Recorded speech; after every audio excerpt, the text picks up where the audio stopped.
Hi, welcome to the CTWC 2020 recap show. Here I will go over the odds and probabilities and predictions that I made before the tournament started, briefly go over the matches, and also provide some brief video analysis of some key moments in some key matches in the tournament. So without further ado, let's get started. Here you can see the pre-tournament predictions that I made. And JDMFX underscore, otherwise known as Joseph Saley, the two-time defending champion, was considered to be the strongest player in the field, and he was the favorite. I gave him a 42% chance of winning the tournament, as you can see. Dog playing Tetris, I felt was the second strongest player at 25% chance, and as you can see, with the highlighted result of the matches, Dog playing Tetris was the champion, winning as the second choice at 25%. The, the third choice was Alan, otherwise known as Brodinamps, and I felt he had the third best chance, gave him a 16% chance of winning. And he was the third choice. He was the only other person besides Joseph, Saley, and Dog that I gave over a 10% chance of winning. So yeah, when it comes to Tetris, when it comes to tournaments, even though all 8 players are very, very similar in the level of skill,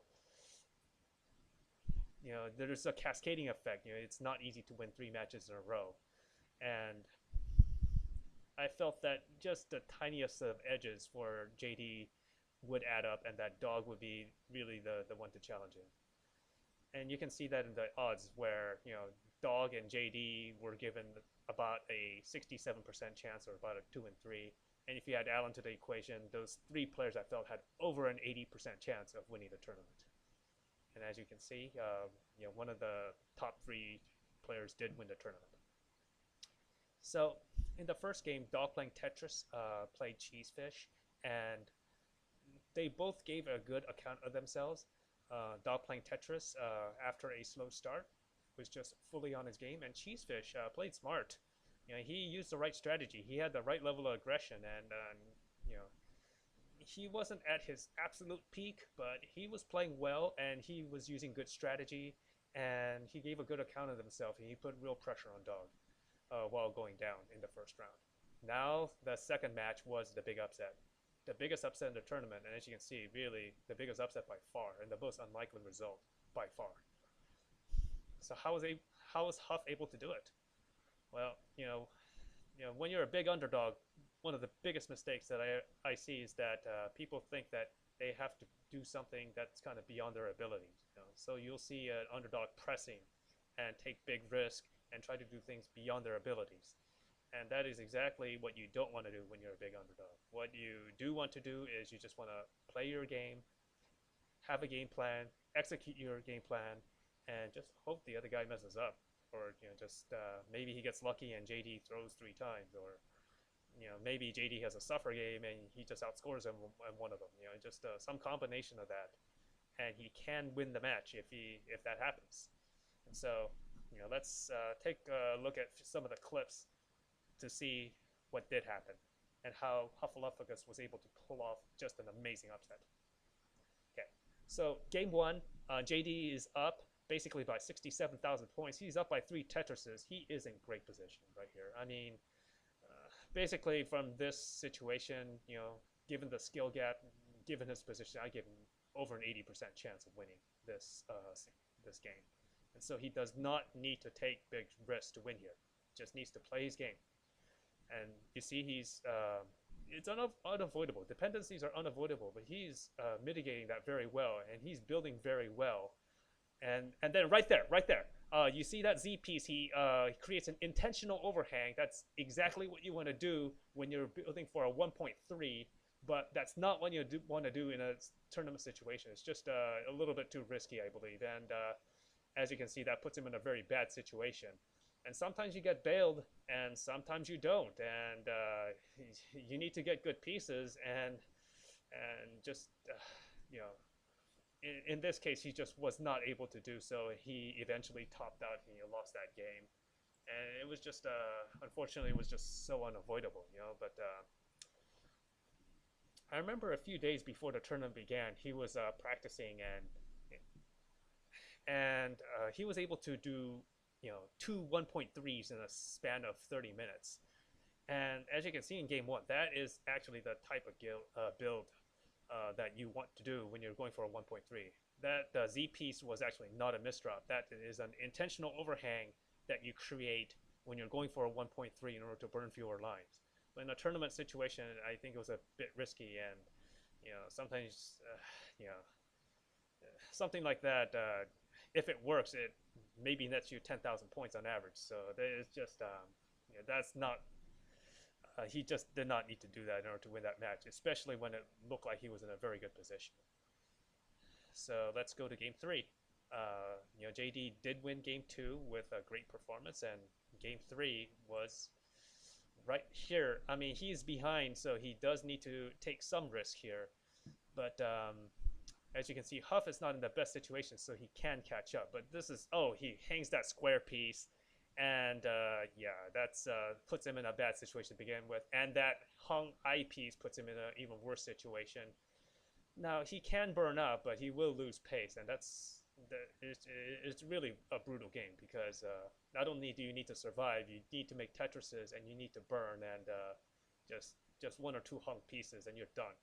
And right here, he's not getting the best pieces, and yeah, he's in a terrible situation. And even if he burns out, he probably would be in a poor situation. And when he hangs that O piece, that square piece to the left, that's it. He can't burn to the right, and he tops out. And yeah, Huff was able to win that game, and really can't fault strategy here. But it's a tough game, and sometimes you just make a mistake. And he hung a couple of O's, and led to the top out. And let's face it, even if he hadn't topped out, those hung pieces probably would have put him pretty far behind in pace. It would have made it very difficult to come back. Now here's the Fateful game 5, and let's see what happens here. Here, Joseph is still in pretty good shape. He has the better build, and he has the lead, and probably a 75% chance of winning from this spot. He is a little bit high, but it's not too bad, and he's still in good position here. And so, I mean, just needs to keep the stack height a little bit lower than that. Right there. Indecision with the T piece, and he's done. He hangs the I bar, and it just happens so quickly. It happens so quickly. Let's just look at it again to see what happened here.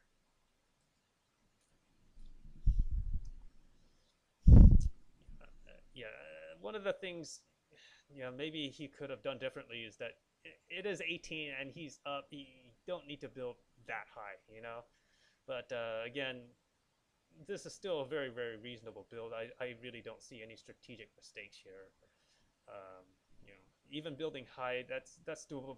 But yeah, even before he hangs the T piece with indecision, he does not take the burn with the square piece on the right.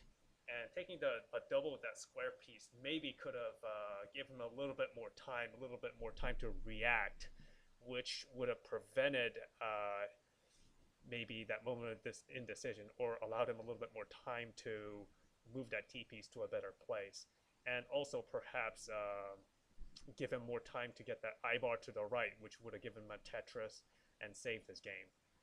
So that was really unfortunate, and it goes to show this. When you build high, that is actually one of the big risks that you take.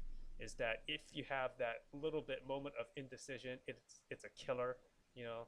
Whereas if you're even a couple blocks lower, you have that just a little bit of extra time that allows you to get the piece where you want it to. As you can see, I mean, his height is okay. Right now, he does not make any strategic errors. Right there with a square, I think maybe a burn would have given him a little bit more time, and he didn't know what to do with the T, or he hung it one or the other, and he could not get the I bar to the right. And so that was really an unfortunate way for that match to end. Still, it was an extremely good performance for JD just to be able to make the top 8. He beat one of the best players in the world in Richard to get here, so kudos to JD. a quarterfinal appearance is a fine, fine defense of your two-time defending championship. So, a great performance from JD. We hope to see him back next year, but we'll see. Yeah, as for the other quarterfinal matches, Alan versus Pixel Andy. Alan is really one of the most consistent players that we've seen in the online scene, and so he was a substantial favorite over Pixel Andy, about 65-35. But for some reason, Alan was just a little bit off of his game. He was not quite at his peak form. It's just like if you have 10 days, this might have been like, I don't know, 2 or 3 out of 10, and you can't have not so great days if you want to win, if you want to advance. And Pixel Andy played great. He was on his game. He played some of the best Tetris that I've ever seen him play, and I've seen him play some great Tetris. And so he fully deserved that win. He outplayed Alan, and he was able to advance. Other quarterfinal match, Nano versus Sam Finch. Sam Finch was brilliant. He was absolutely brilliant in the group matches, and maybe aside from Dog and Corian, he was clearly better than anyone else. The group final match against Brendan, otherwise known as BV09, one of the better online players in Classic Tetris Monthly. That was just a thing of beauty, and unfortunately, he was not able to repeat that level of performance against Nenu, and Nenu pulled off, I guess, a very mild upset, or he won a 50-50 match, take your pick. It was such a close match. But at least going into the match. But Nenu was clearly better once they actually played. Sam was off his game, and Nenu was able to advance. Now, that set up a semifinal, Dog versus Huff. And Huff used the exact same strategy against Dog that he did against JD, and basically be consistent, put some pressure, and hope the other guy throws, And unfortunately, that strategy can only go so far. At some point, if the favorite is on top of his game, you're just not going to be able to beat him, and that's exactly what happened. Dog, again, he was able to avoid throwing. He avoided the top outs, and he just kept scoring and piled the aggression and kept scoring Tetrises, and Hufflepuffs just couldn't keep up. He had some high-scoring games as well, but Dog just outscored him, and that was it. In the other semifinal, Pixel Andy faced Nenu in a real, I guess, 50-50 match, and there, it seemed like they were very, very evenly matched, but Nenu, towards the end of the match, just seemed to be a little bit tired, and we've seen this problem happen before in Classic Tetris Monthly as well, where he looks fine for a while and he's at the top of his game, but I don't know whether it's a time zone. He must be playing at like 3 or 4 a.m. and he's been up like all night, and his body just says no, and he just seems to slow down. And he did seem to tail off near the end, and all the matches, it's taking an hour to play. There's like a lot of waiting time in between, and for whatever reason, Nenu just kind of tailed off, and Pixel Andy was able to take full advantage, just playing his usual very high-level Tetris in order to make the final. And that set up a final Dog playing Tetris against Pixel Andy, and Pixel Andy played really a sensational game one. Probably played the game of his life, and Dog played Tetris, played very well, but Pixel Andy just threw it down, and he was able to beat Dog to take a 1-0 lead. And after a lackluster game from Dog, Pixel Andy took a 2-game lead, and he came very, very close. He was just 1 game away from winning the whole thing when we came to a fateful game 3. So let's see what happened.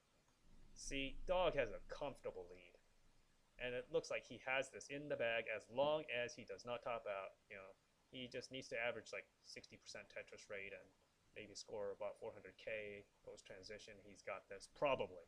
Again, nothing's definite. But he is still in control. He needs some burn down, but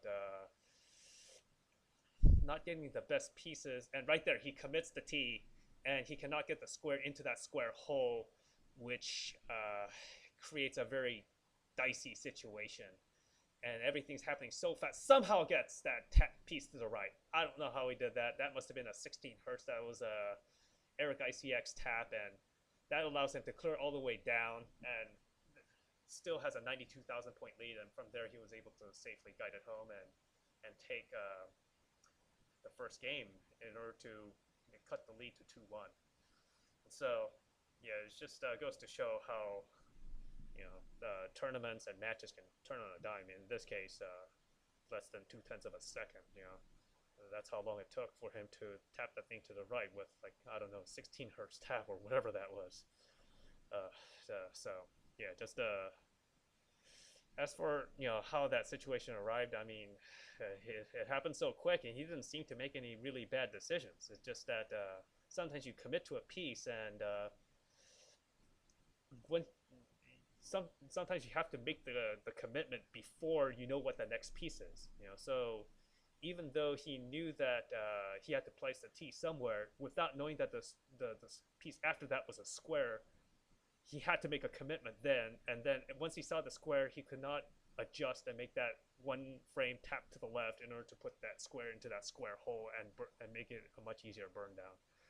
So those are the breaks of the game, but Dog was able to get that tap to the right and survive that one. Dog also went game 4, when Pixel Andy just couldn't keep up and came down to a decider. And decider had another dramatic ending right here. As you can see, Dog is in pole position. This is just a 100K lead, 9 out of 10 chance he wins this. He just needs to stay out of trouble. Oh my goodness, that long bar to the left, he forgot to rotate that piece. I mean, and then misses the tap of the T for that single line burn down. And so he has to try to do a roof burn and then get it down after that. And he manages it somehow. He finds the solve, and then he gets some favorable pieces to burn it down further.